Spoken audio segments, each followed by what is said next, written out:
Live from Studio 3, this is Packaging Today with Evelio Mattos, Adam B, and Cory Connors. Yo, what's up, everybody? How's it going? Hey, happy Earth Day. Every day is Earth Day. Every day is Earth Day. What are you talking about? I live on this planet. Today's Earth Day. Yeah. As opposed to like Mars Day. Mars Day or Pluto Day or every day is Earth Day. Every day. Okay. We must appreciate this planet. We should. We should do that. I hate this planet. Evelio, There's too much oxygen here. Yeah. The first to kick off. I'm sorry. Yeah. You're out no, man. What's up? How's it going? Good. It's going good. I just got a shipment in. I think we're gonna be talking to these guys next week. Oh, hello. Hello. Got some Charlie. I got some not beer. Yeah. Oh, MG. So cracking one open here on Earth Day. Cheers. Yeah, it's never a bad time. It's the first vegan, what they say, vegan, sugar-free, alcohol-free, gluten-free, and taste-free beer. That sounds good. It's a fine American sparkling water. And Nice. beer. I'm excited to talk to those guys next week. Where's it brewed? Locally? Made in America. Oh, American. That's my favorite. Yeah. Nice. What do we Celebrating got? Earth Day strong. Oh, somebody's hiding their their profile. It's okay. Hey, we got some guests that are going to be coming on today. I'm pretty excited about. We do. Super excited. Who do we got, Cory? Mr. Paul Nowak, the executive director of GreenBlue, and Mr. Adam Armstrong, the Specright. What is he? VP of sales or something like that? No, he's VP. He's like partnerships, or he's the VP of showing up late and making us start late. Yes. senior vice president of showing up late to Specright, Adam Armstrong. Yes. Nice. Yeah. Oh, what's up, MJ? Hey, it's MJ. Let us know if you guys are watching this on YouTube, LinkedIn, wherever it is that you're showing up. Let us, just drop a line. We get this. The show gets pretty good coverage. Like we get people coming in from Egypt, Africa. Yeah, somebody coming from Mongolia before. So yeah, I think it's the number one. I think it's the number one live packaging show on LinkedIn on Mondays in the entire world. Definitely, that's right. At 7:30 a.m. Not in Belarus. We're banned. No. We are still banned in Belarus, and it's not even close. I mean, there's nobody even close. No, not even. No. So. No, not yet. Congratulations to YouTube. But the next person to start one will probably be number one, just so you know. we set a pretty low bar. Don't encourage them for that. No. Yeah, cheers. Hey, Chris. All right. So, hey, real quick, you're drinking that not beer stuff, and it makes me think, this weekend my daughter had a softball game, and all these 12-year-olds are pounding Celsius hot. Yeah. Or something like that. Not good for my you. kid's like, what is that stuff? And I'm like, I don't know. Let me look. I had no idea what it was. It's like drinking. It's like a slim can, which is basically like 2 Monster cans worth of caffeine, which is insane. And these girls are in there just pounding the stuff. And I'm like, dude, that's not cool. Yeah, it's I was reading something about I'm gonna get into the skull shaver here in a second. Dude, I've recommended it. I don't even shave my head, but I recommend it. I'm like, dude, you should, check out this guy. He's doing YouTube things. It brings a lot of clarity to life when you're just like that's. I do my best thinking actually clearly while I'm doing that. The Celsius thing. I was looking up like Prime Energy, and so it's because you look at like the labels. I mean, this is just water, right? And it's like 0 of everything. You're like, oh, this is really healthy. But apparently there's something with sucralose, which is like not quite studied all the way, or I don't know what it was, but like beverage people were like, it's not really actually all that healthy. Yeah. I don't know. Prime is being sued for having PFAS. Did you see that? No. Oh. Yeah. Prime is being sued in a massive lawsuit for having PFAS and PFOS. I don't know what PFOS is, but it's similar to PFAS. So you say tomato, I say tomato. Caution. Yeah. Well, we know one thing. Jake Paul's gonna fight that. Oh, Hey-o. ew. Hey-o. Ba-dum-bum. Ting. I'm trying not to hit the new theme song by Adam Peake. Yeah. Today. No. Why would we? Why would we do that? We have guests on. They don't want to hear me. We better sing. bring these guys on. These guys are Let's do it. stars of the Super show. excited to bring these guys up. We got Paul Nowak. Hey, Paul. Paul, and we got Adam Armstrong. I'm just laughing in the background here, you three. Paul, Thanks Paul, for coming, guys. Important first question here. Why not Nowak? Why do we have to say Nowak? I'm just or Nowak. I want to go full German and be like, this is Paul Nowak. Well, the Polish don't have a great opinion of the Germans. I'm not sure if you historically. I remember that. There. Yeah. There were some issues a couple times, so yeah, we kind of reclaimed it and said, let's not go German with it. Okay, so it was a historical last name change. Yeah, don't look that up, but yes, it was. That's what Grandma said, right? Yeah. Okay. Oh, you know what's funny? My grandpa told me that we were Polish. Like he would make kielbasa and he like taught us Polish words and he did this whole thing. And then I did one of the ancestry tests and I was like, Grandpa lied to me because there's like not a whole lot there from Poland. So I just think we'll still claim you. Oh, okay. All right. It was just like a mix of like British and Scottish and Irish all just like melded together. Like, thanks a lot, Grandpa. Not Polish. Adam, you have to tell us your title, sir. We made up a few for you, but we knew you were the vice president. But what's the real one? I thought we were going to talk about the origin of the last name Armstrong. No, it's from the Stretch Armstrong clan. Yeah, right? I'm VP of Customer Success and Strategic Partnerships, and try to make the title as long as possible. Success. He's got two business cards. Do you view customers being successful as a strategic partnership for Specright? Very much so. I think actually the customers that get the most success are those that view it as partners, because oftentimes, and I know in each of your roles, the feeling of being treated as a vendor versus a partner, and when both sides treat as a partner, it works out better. So the majority of what I get to do is work with our team that works with all of our customers to set up the Specright software. And so it's pretty fun being able to see kind of all the different use cases and learn a little bit about all different types of industries. And as I know you get to do in packaging as well. Adam, that was a haiku, by the way. Oh yeah. Successful customers are viewed as partners. I think it was a haiku is what it's called. All right, so real quick. Pentameter. So for anybody that's watching, listening, still at this point, what do you guys do? Like, just real quick, what is Specright and what is GreenBlue? Let's start with you, Adam. Yeah, sounds good.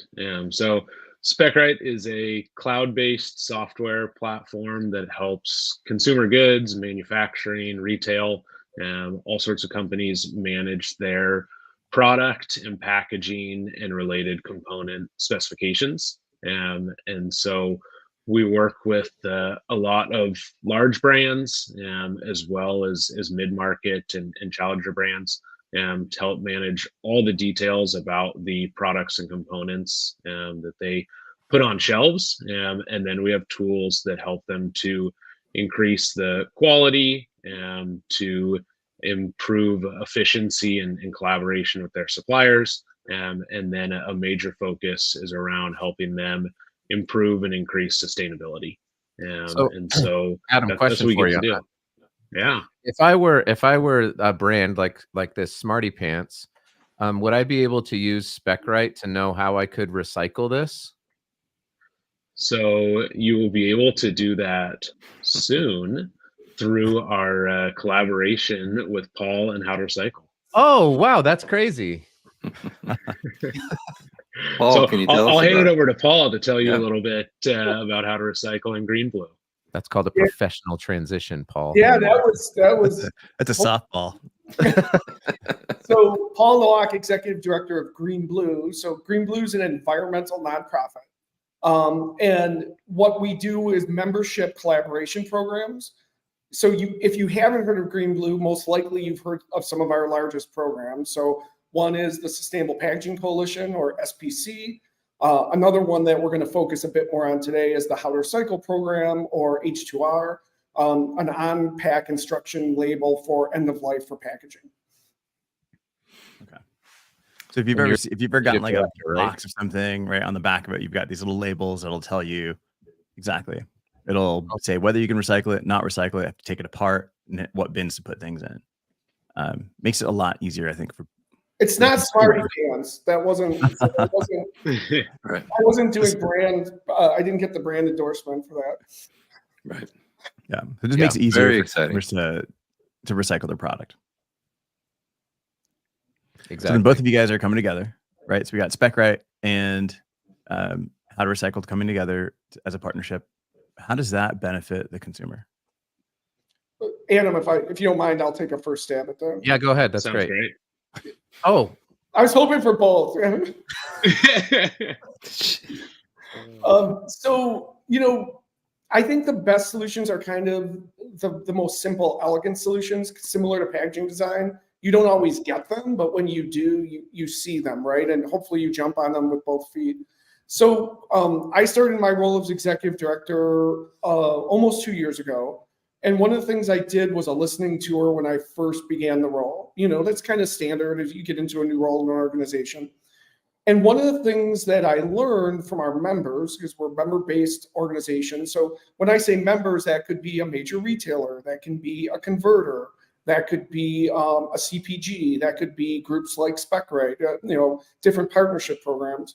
But as I was talking to the members, what became clear to me is the brand equity and the growth needed in our programs was maybe unrealized from a partnership collaboration standpoint. So what do I mean by that? How2Recycle started about 12 years ago as a collaborative at SPC. And some of you might even remember this if you were around in any of the sustainability circles when it started. It wasn't called How2Recycle. It wasn't called anything, right? So a bunch of members came together and said, we believe there's a better way to instruct consumers on end of life for packaging, what to do with your packaging. And so 12 years ago that happened. And in the first couple of years, you have like maybe 2, 5 members, some large members joining. Well, today we're closing in on 600 brands using the How2Recycle label. Yeah. Amazing. So the good work that my team has done, that the brands and the members have done, is amazing. Our internal team is very focused on, environmentalism. They're really sharp packaging designers, chemists, people who understand the recycling space, but not necessarily people who understand workflow optimization or data specifications from a standpoint of a brand. So what I started to do when I did the listening tour is think through, why do we have to do this all ourselves? Like, is this the whole lift? If you've ever had these thoughts with yourself, like, do I bring it in-house? Do I outsource it? What's the best way to do this? And I was lucky enough to meet Adam and some of the Specright people as we were doing our membership discussions. And what started to occur to me was we weren't leveraging the best of the best in the industry to help with these issues. And to be clear, when I say these issues, and we were joking a little about Earth Day at the beginning, this is a major issue in our world to have an instruction that a consumer can use. To get it there, though, the average person doesn't understand the complexity of getting from A to Z with the right specification, including the right label. And oh, by the way, let's add like regulation into the mix. So working with people who do that every day in the space just made sense to me. So we have several members we're working with on this. Specright has really been great to look at the specification side, harmonization, and workflow. So it's really leveraging the best of the industry to move faster for the need of our world is kind of how I'm looking at it. Well said. Yeah, I'll add on, and I think to that point, Paul, and I think all of us here agree that the ecosystem supporting each other, lifts everybody up. But first, in my shoes as a consumer, I know that when I finish a product and I look at the packaging and there isn't a how to recycle label, I get frustrated.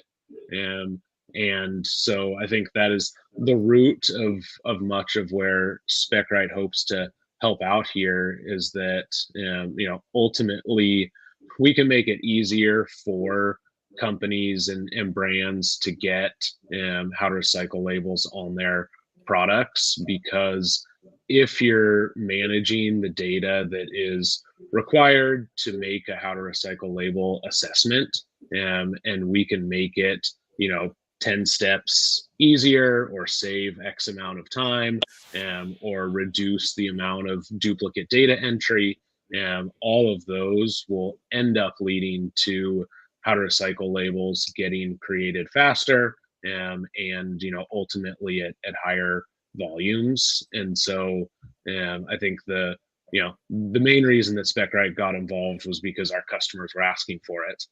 But as we looked into it more, and we saw that there's a huge opportunity to help make it more efficient with how to recycle. Adam, you mean your partners? Your partners were asking for it. Exactly, our partners. Yeah. Success. All right. So then, so just so I understand, one, this makes sense because Specright, you manage all the specifications, right? So you're across not just the packaging, but the actual formulation and product as well, supply chain. So then part of what how to recycle does is you're kind of breaking down all of the specification. You need the specifications in order to say, yeah, this component of the packaging gets recycled here. This is, biodegradable. This is landfill. And you're currently doing that by having the brand tell you what this product is, what this breakdown is. Or are you studying that internally and saying, okay, this is how you do it? Or are you counting on the brand to provide you that information? So the brand is always the member. So from a specification standpoint, and there's some liability, right? So from a specification standpoint, the brand is always the member of how to recycle. And we have a platform-based system where the brand is entering up to 70 pieces of data around a specification to answer some of those questions that you just talked about. Sure. So recyclability being the biggest one. So we base our assessment on the FTC Green Guides. And what we've taken is the FTC Green Guides and put metrics to them, because much of the Green Guides do not have data points. So I think the only data point in the Green Guides is 60% access. That's the only hard percent. So what How to Recycle has done is created a metric around that. And what I think Specright has done really smartly, and this sounds like a humble brag, I'll try not to let it do that, is took our questions and they started to think about why would we not use these in our specification. So we made sure those fields existed somewhere in a Specright system. So when a brand does it, it hopefully is then an easy button to be able to just pull it through. Now, I think the complexity of it, so that's if the brand is there, and you guys should cut me off because no one should give me a lot of time. but then on the flip side of this, you've got instead of the brand having to provide you this information, you've got now Specright, which you've got all the specifications because you've drilled everything down, right, Adam Armstrong? Yep.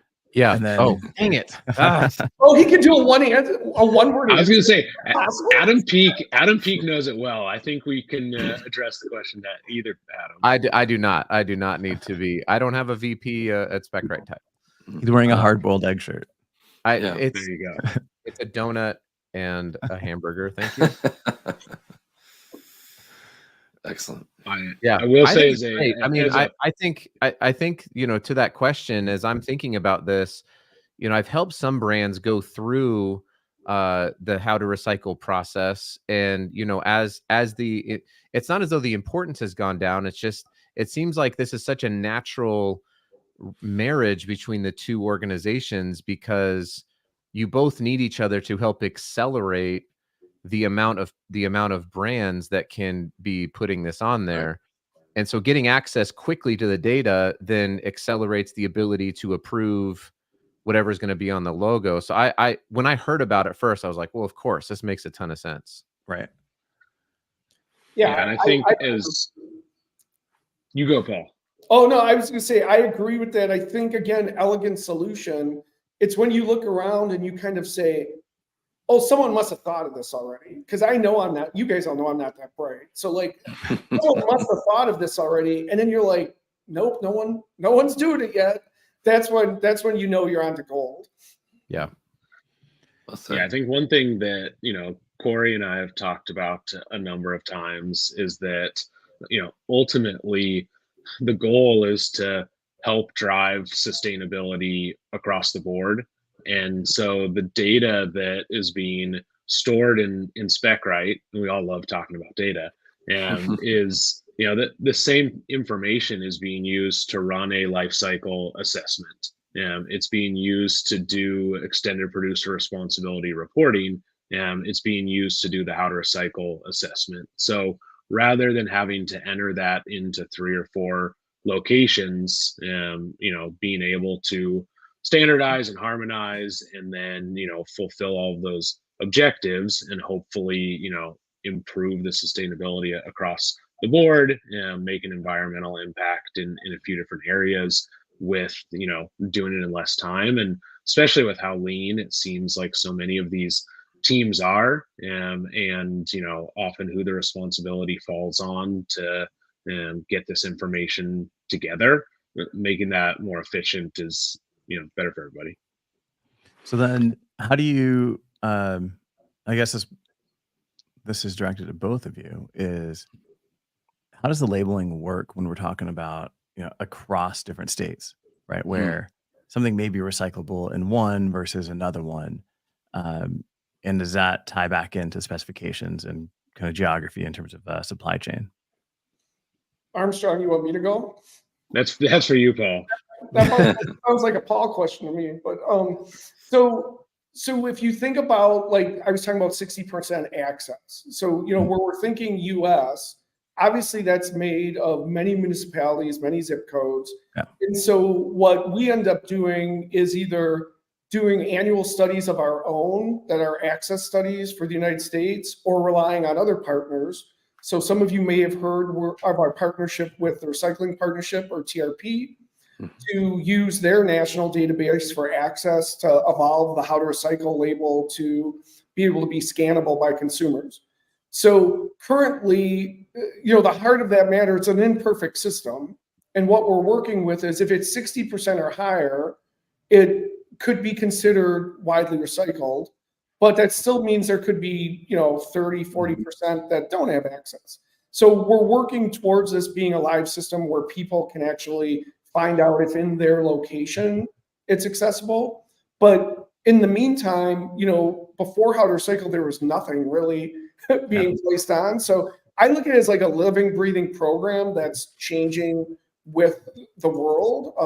And as different parts of circularity start to work on their projects. So you mentioned states, Adam mentioned extended producer responsibility, like that's all going to play a part in this. I think the win for me is the tighter we have data at our fingertips, the easier it's going to be to make really good decisions for the world. And by the way, for your business. So as you start to look at your budgets, what you should be working on for design change. It seems like there's an issue here where brands or customers of Specright or partners of GreenBlue have a daunting task ahead of them of how do they get all of this on-pack labeling handled? How do they get all of their specifications figured out for scope reporting? And what you two have done together as communities is provided an easy way to accommodate this. Is that kind of how it feels?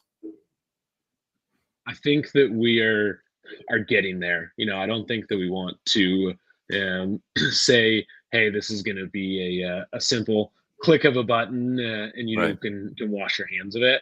And I think that there still is obviously work involved, but we're going to make it much simpler.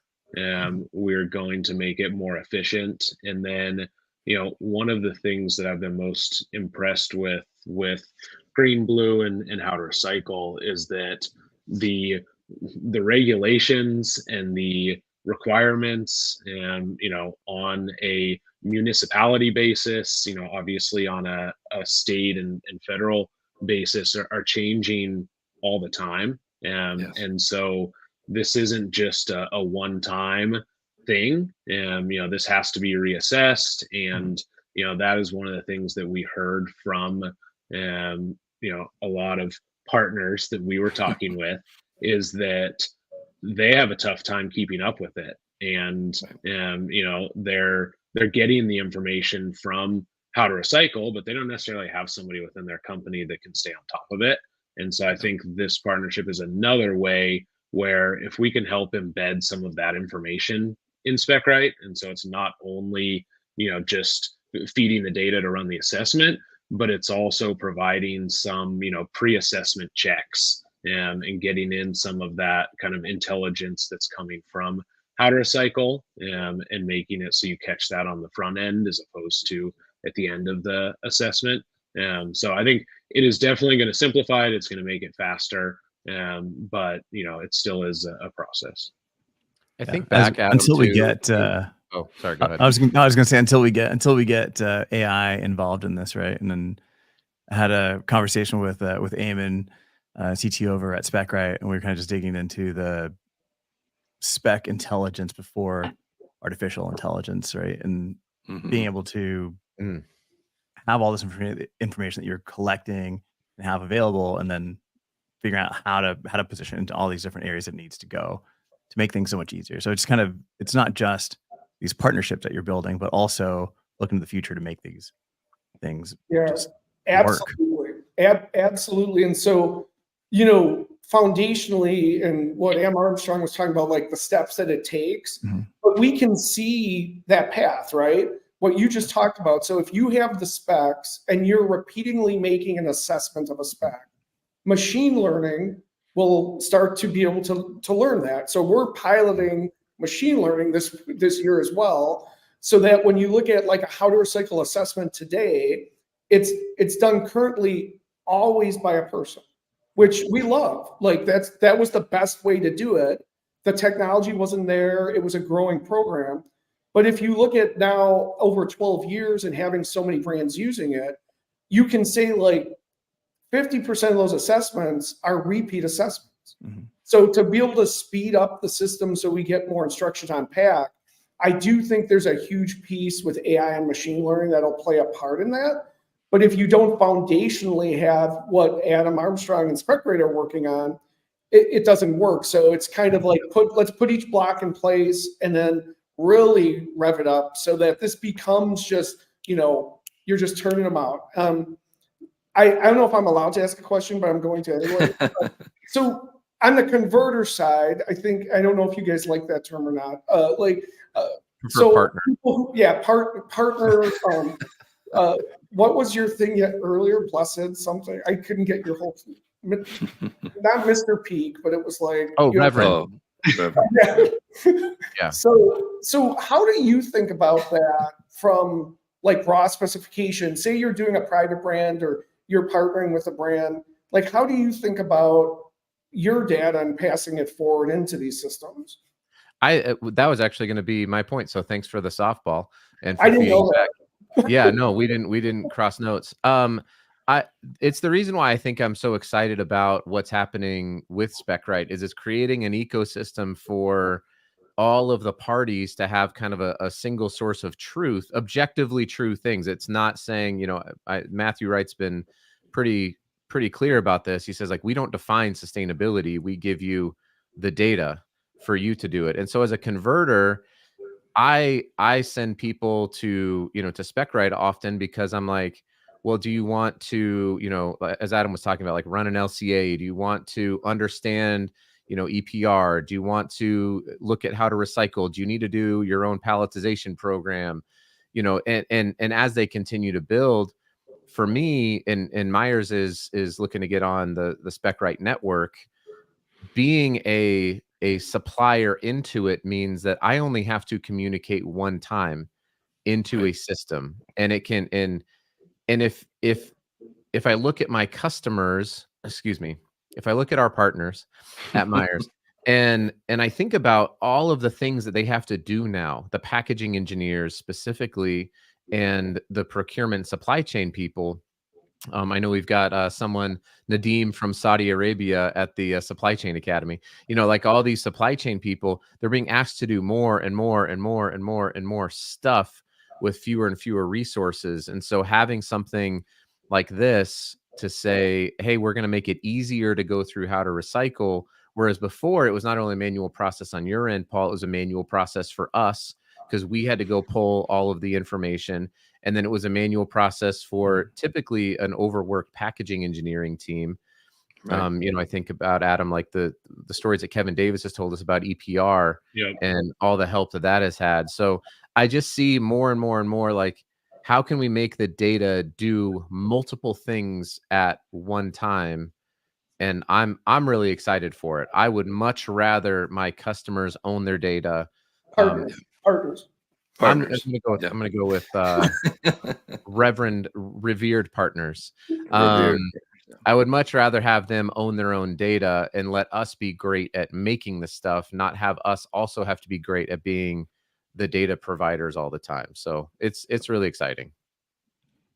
So is How to Recycle just North America, or is this global?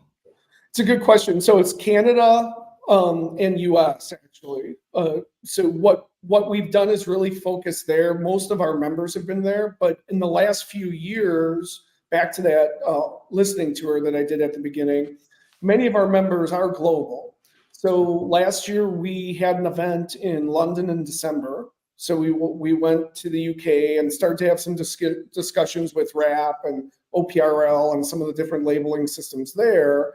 So currently, yes, but I would love a world where there's one system, and that it's all fed in.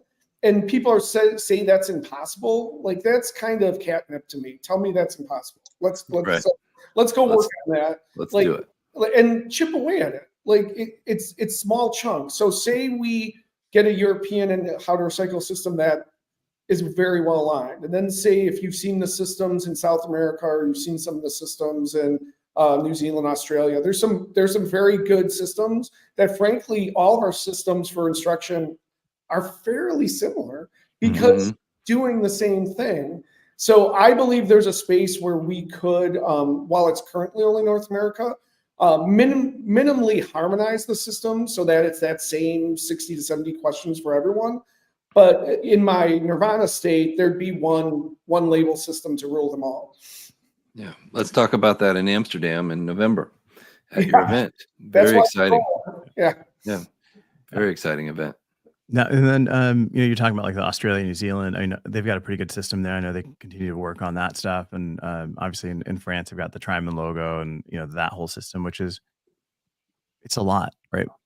Outside of North America, everybody has like 12 different bins in their kitchen.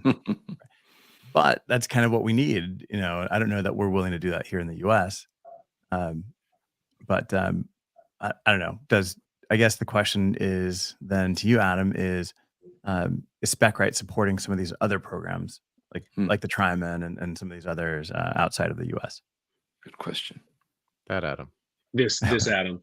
And so, currently similar to Paul, we're focused on North America for, working with the How to Recycle program specifically. We do have, many of our customers operate globally, and we have a number of partners. I'm gonna correct myself every time, and a number of partners that are based, in Europe and elsewhere outside of the U.S.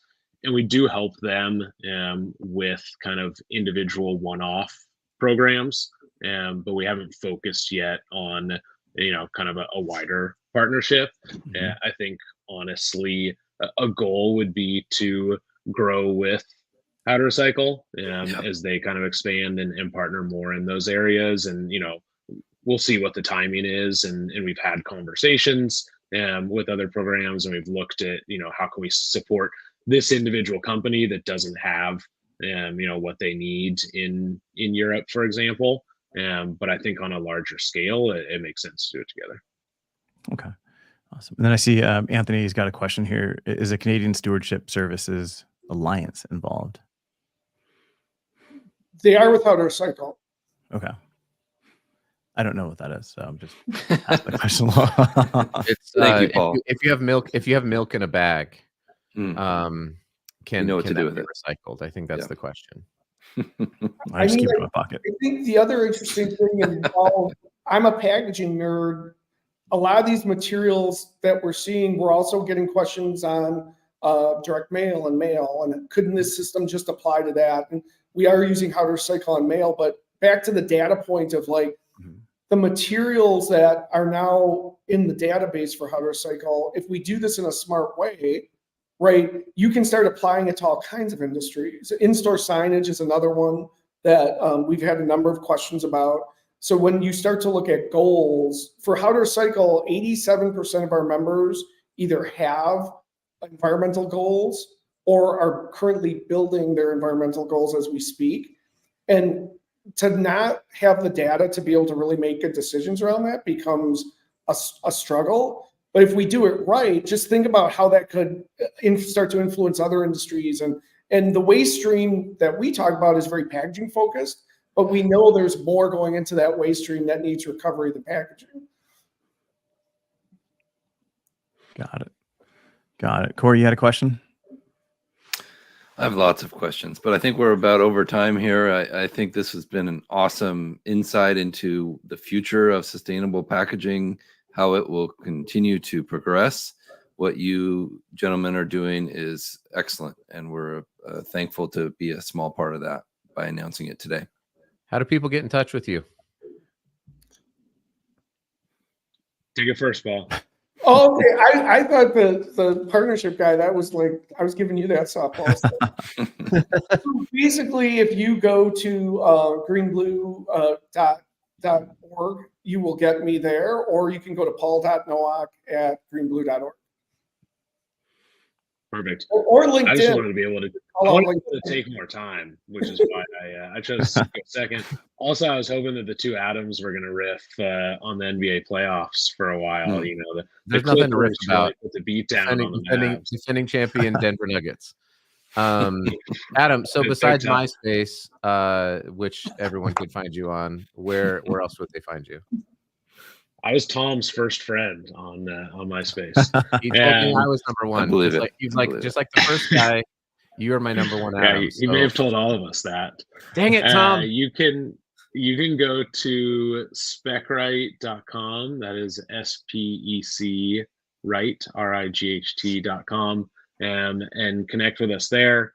You can reach out to info@specright.com, or you can reach me directly at Armstrong@specright.com. And this is a topic that we are passionate about, and I think one of the stats that I share, which is anecdotal, but I've been at Specright for about 8.5 years, and the first few years this topic came up close to 0% of the time, and then it shifted, and it came up maybe 10 to 20%, and now literally 100% of our conversations include the topic of sustainability, and a high percentage of them include the topic of recycling and recyclability, and specifically how to recycle. So the timing is definitely critical, and definitely valuable for us to be working together. And I wanted to take a second and thank the three of you. So a long-time listener, first-time caller for some of you, but like the amplification, take GreenBlue and SPC and put it over here. I'm not talking about that, but the amplification you're doing on this topic with your networks is so important. So thank you for all the sustainability work and how you're bringing this to the masses. It's really important work. Thank you. I'm just here for the money. I think we can tell. Oh man. All right, guys, we start wrapping up here. Just Cory, I think Cory, Adam, Armstrong, and I are the three odd men out here. I'm shaving my head next week. That's right. Adam sent me a skull I'll shaver. send you a skull shaver. I'm gonna record 100 videos and post one every day and tag Adam. You are gonna love it. It's the best. It's not creepy at all. No, it's really Oh my appropriate for social media. All right, guys. Thank you guys so much. Appreciate it. If you guys watching, do us a favor. If you got any questions, or maybe you've watched this and you have more questions, or you want to reach out, put it in the comments. Just throw any questions you have in the comments. Do us a favor, subscribe if you're on YouTube. Definitely reach out to Paul and Adam, not Adam Peak, but Adam Armstrong, for sure, to learn more. Let's just see what else we can do to move forward in making packaging more sustainable. Happy Earth life. Happy Earth Day. Thanks, Thanks, everyone. Evelio. Thanks, Cory. Birthday Thanks, Adam. Thanks, Paul. See Thanks, you guys. everybody. Live from Studio 3, this is Packaging Today with Evelio Mattos.